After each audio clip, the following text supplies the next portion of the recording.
Police কি mill factory চালায়? চালায় না। তাহলে তারা কি করে?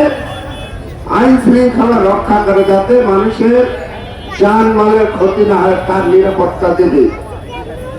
এই পুলিশ তারা ঠিক মতো নিরাপত্তা দেয় কিনা এটা আপনারা ভালো করে জানেন। তবে তারা যে ঘুষ খায় এটা আপনারা ভালো করে জানেন। তাহলে পুলিশের জন্য কি আছে? একটি রেশন আছে। সেই রেশনের খবর আপনারা নেন।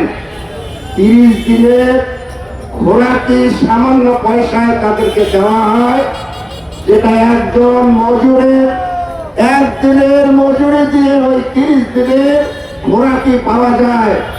আমরা বলেছি যে মজুর, যে কৃষক, যে ছোট ব্যবসায়ী, ছোট দোকানদার, তাদের কি অপরাধ?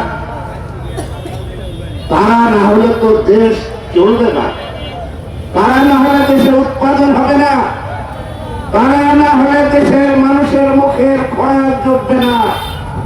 আমরা মনে করি এরাই দেশের সবচাইতে বড় চালিকা শক্তি, এরাই দেশের কারিগর। এই গরিবরা, এই শ্রমিকরা, এই কৃষকরা, এই মজুররা। তাহলে তাদেরকে আমরা কি দিতে বলি? ওই পুলিশকে যে রেটে রেশন দেওয়া হয় সেই রেটে গরিবদেরকে রেশন দেয়।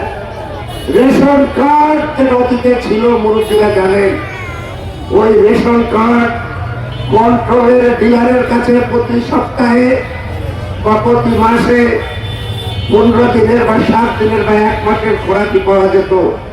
আমরা সেই রেশন দাবি করেছি।